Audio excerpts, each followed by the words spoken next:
नमस्कार साथियों, मैं डॉक्टर राधाकृष्ण जी सॉल्यूशन पे आपका स्वागत है।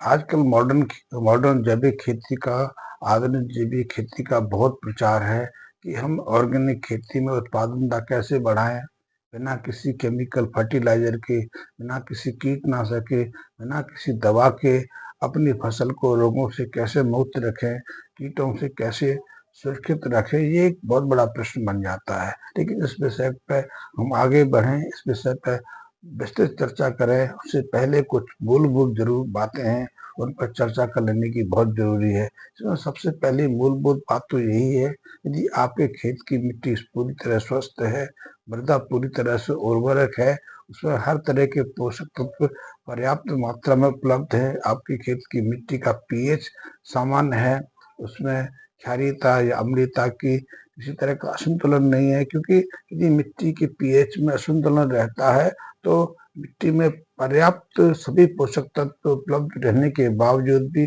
हमारी फसलें उसे पर्याप्त जरूरत के अनुसार सूख नहीं पाती, उपयोग नहीं कर पाती। तो सबसे बड़ी समस्या तो यही है कि हमारे मिट्टी का पीएच जो है वो सामान्य होना चाहिए। दूसरा दूसरा मिट्टी में कठोरता ना हो, नमी पर्याप्त हो, और सबसे महत्वपूर्ण यदि मिट्टी के अंदर जीवों की संख्या सही है, जीवाणुओं की संख्या पर्याप्त है, तो फिर आपकी मिट्टी पूरी तरह से स्वस्थ है। लेकिन आज देखने में आया है कि हमारे देश की या पूरी दुनिया की बात करें तो पूरी दुनिया में बहुत कम क्षेत्र ऐसे बचे हैं जहाँ मिट्टी पूरी तरह से स्वस्थ है।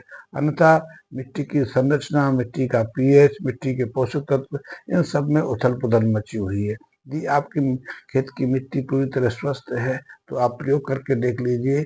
आप अपनी फसल में, चाहे बुआई से पहले या जब आपकी फसल रोपित होने लग जाए, आपकी फसल अंकुरित होने लग जाए, आपकी पेड़ पौधे का जो विकास की प्रक्रिया शुरू हो जाए, तो छोटा सा प्रयोग करके देखिए। ये बहुत महत्वपूर्ण है प्रयोग है। उसमें पहला तो यही है कि आप पशुओं के मलमूत्र का प्रयोग करके देख लीजिए, और पशुओं के मलमूत्र के प्रयोग करते ही आपकी फसलों में एक चमत्कारिक परिवर्तन आना शुरू हो जाता है। यदि आपकी फसल कमजोर है, पत्तों का विकास सही से नहीं हो रहा है, पत्ते पीले पड़ रहे हैं, फसल मुरझाई हुई है, या फिर फसल तो सामान्य रूप से विकसित हुई, विकासित हुई, लेकिन उसमें समय के अनुसार पर्याप्त फूल नहीं आए, फल नहीं आए, या फल कच्चे अवस्था में टूट रहे हैं, फल तेजी से झड़ रहे हैं, तो मात्र आप जो पशुओं का मलमूत्र होता है, गोबर मूत्र होता है, उसका छिड़काव करके देख लीजिए। इसमें गाय की यदि हम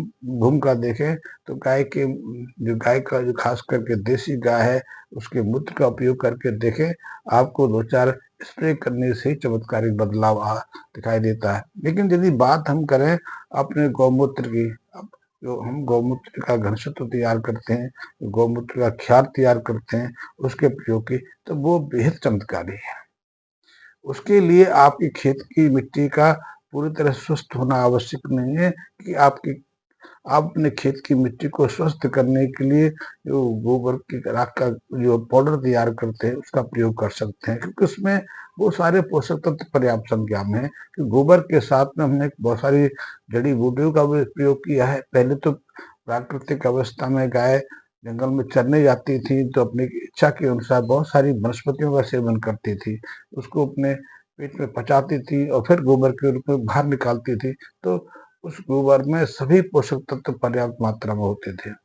पर्याप्त मात्रा में पोषक तत्व ही नहीं रहते थे, उसमें असंख्य संख्या में विभिन्न तरह के जीवाणु होते थे, बायोहंसर्स होते थे। बायोहंसर कौन, ऐसे रसायन होते थे जो किसी भी दूसरी जो रसायन है उसकी अवक्रिया को, उसकी क्षमता को बढ़ाने की क्षमता रखते हैं। इसी तरह बहुत सारे एंजाइम्स होते हैं, और एंजाइम तो बहुत महत्वपूर्ण है। ये एंजाइम जब मिट्टी में पहुंचते हैं तो वहाँ प्रभाव दिखाते हैं। गाय के गोबर में उपस्थित रहते हैं तो गोबर में डिकम्पोजिशन की प्रक्रिया को प्रभावित करते हैं, और गोबर की डिकम्पोजिशन से बहुत सारे रसायन भी उत्पन्न होते हैं, वो भी बहुत महत्वपूर्ण रहते हैं। तो बात कर रहे थे मिट्टी के स्वास्थ्य की, तो मिट्टी का स्वास्थ्य सबसे पहले तो पीएच पर निर्भर करता है। दूसरा, उसमें पोषक तत्व यदि पर्याप्त मात्रा में है तो वो स्वस्थ है। यदि उसमें पोषक तत्वों के साथ में नमी को धारण करने की क्षमता, जल को स्रोत करने की क्षमता अच्छी है, उसका कठोरता नहीं है, वो सॉफ्ट है, तो उसके माध्यम से भी आप मिट्टी को स्वस्थ कह सकते हैं। और मिट्टी में यदि पर्याप्त जीवाणु हैं तो फिर मिट्टी को हम पूरी तरह स्वस्थ मान सकते हैं कि यही जीवाणु वातावरण से, मिट्टी से, या जो जो पतझड़ में पेड़ पौधे झड़ते हैं, फसलों के अवशेष होते हैं, या फिर हम ही कई तरह के अवशेषों का प्रयोग अपने खेत में करते हैं, जैसे कि गोबर का मिश्रण कर देते हैं, फसलों के अवशेष को उसमें डाल देते हैं, मिट्टी में दबा देते हैं, या फिर ढैंचा आदि का प्रयोग करते हैं, तो उसको डिकम्पोजिशन में ये जीवाणु बहुत महत्वपूर्ण है।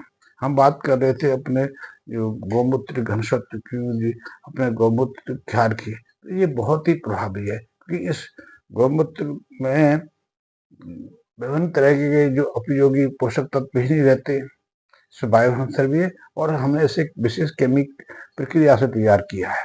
आप इसका प्रयोग करेंगे तो आप बेहद चमत्कारी परिणाम अपनी खेती में देखेंगे। इस गौमूत्र जो क्षार है उसमें हम 3 पाउडरों का मिश्रण करते हैं। एक में तो विशुद्ध गौमूत्र का क्षार, हमने जो गौमूत्र होता है उसका इवेपोरेशन प्रक्रिया से उसको गर्म करके जो उसका जलांश है उसको सुखा के मैं कुछ जड़ी बूटियों के मिश्रण से तैयार किया है, जैसे कि आयुर्वेदिक पद्धति में तैयार किया है। एक हमने इसी गौमूत्र को तैयार किया है जिसमें कि ग्वारगम है, जिसे आप ग्वार की फली कहते हैं। ग्वार की फली जो होती है, उसका बीज जो होता है, उससे ग्वारगम एक पाउडर तैयार किया जाता है, वो भी ऑर्गेनिक है। ग्वार की फली का तो हम वो सेवन करते हैं, और उस ग्वारगम में भी कुछ विशिष्ट ऐसी गुण रहते हैं जो मिट्टी के लिए, जल को सोखने के लिए, बहुत सारी क्रियाओं को की सक्रियता बढ़ाने की क्षमता रखते हैं। इसी तरह सहजन है, एलोवेरा है, पुनर्वा मूल है, गोखरू है, ऐसी कई बड़ी जड़ी बूटियां हैं जो हमारे खेत की मिट्टी के लिए बहुत आवश्यक है, जीवाणु के लिए बहुत आवश्यक है। तो ये भी इस गौमूत्र क्षार के साथ में है। इस गौमूत्र क्षार को, पाउडर को हम एक्टिवेशन करते हैं, इसकी सक्रियता बढ़ाते हैं, तो इसके लिए हम इन दोनों मिश्रणों को मिश्रित कर देते हैं। जब ग्वारगम के साथ में इसका मिश्रण किया जाता है, जब एलोवेरा, पुनर्वा मूल, बड़ा गोखरू, एलोवेरा, जो एक मिश्रण हम तैयार करते हैं, उसके साथ में इसको मिश्रित कर दिया जाता है, तो उसकी गुणवत्ता में कई गुना वृद्धि होती है। साथ ही इस पूरे संपूर्ण मिश्रण को जब हम ग्लूकोज के पाउडर के साथ में मिश्रित करते हैं, तो इसमें एक विशिष्टता आ जाती है। और ऐसे स्प्रे का जब हम प्रयोग अपनी फसलों पे करते हैं, अपने साग सब्जियों के पौधों पे करते हैं, या फिर गन्ना है, चावल है, गेहूं है, या फिर कॉटन है, पेड़ हैं, फलों के पेड़ हैं, चाहे वो सेब का है, अनार का है, अमरूद का है, किसी भी तरह का पेड़ है, उस पर इसका 1 या 2 स्प्रे करते हैं, तो उसके बाद हम एक चमत्कारिक परिवर्तन देखते हैं। आप देखते हैं कि जो जो फसलों की या पेड़ों की वृद्धि रुक गई थी, धीमी पड़ गई थी, अनायास वृद्धि पकड़ लेती है। उसकी शाखाएं निकलना शुरू हो जाती हैं, पत्तियों पर हरियालीपन आ जाता है, चमक आती है। और सबसे अद्भुत चीज तो ये है कि आपकी फसल, आपके पेड़ पौधे रोगों से, कीड़ों से पूरी तरह मुक्त हो जाते हैं।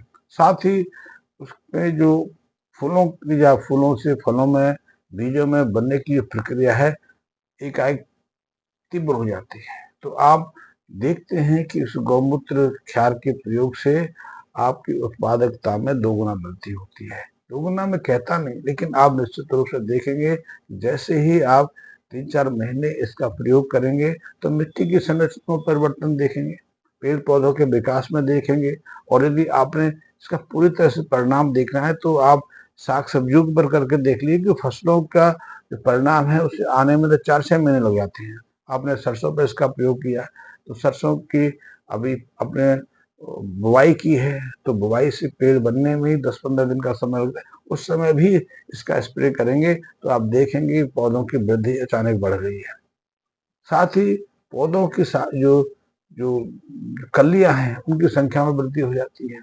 आप सरसों की पेड़ में की वृद्धि में देखेंगे, वृद्धि के साथ में जो सरसों की बालियां निकलती हैं, सरसों जिसमें सरसों लगती है, उनकी संख्या में देखेंगे तो पहले की तुलना में कई गुना वृद्धि हो जाती है। आप गन्ने में स्प्रे करके देखिए, गन्ने की कलियां सामान्यतः 3, 4, 5 मैक्सिमम 6 से आसपास रहती हैं, लेकिन इसके प्रयोग के बाद गन्ने की वही शाखाएं, वो कलियां 15 से 18 तक पहुंच जाती हैं। अब इसको करके देखिए, मैं इसको व्यापारिक दृष्टि में आपको नहीं बता रहा कि आप इसको प्रयोग करना पूरे एकड़ में करना है, आप एकड़ का एक हिस्सा पकड़ लीजिए। मैं तो कहता हूँ कि साग सब्जियों पर करके देख लीजिए, साग सब्जियों का कोई 100-150 मीटर का एक एरिया पकड़ लीजिए, उसमें एक आध क्यारी पकड़ लीजिए, उस क्यारी में आप बैंगन लगा कर देख लीजिए, टमाटर लगा कर देख लीजिए, आप उसमें गोभी लगा के देख लीजिए, आप कोई भी फसल लगा के देख लीजिए और इसका एक स्प्रे करके देखिए। मिट्टी यदि स्वस्थ है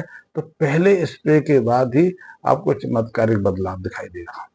आपकी फसल पूरी तरह से रोग मुक्त हो जाएगी, स्वस्थ है, पीली है, निर्जीव है, विकास रुक गया है, तो उसमें आप एकाएक चमत्कार करके दें। अब फलों में किसी में भी इसका प्रयोग करके देखिए, ये कि नहीं, एक हाँ ये है कि ये मौसम अनुकूल है तो इसका चमत्कार बेहद प्रभावी होता है।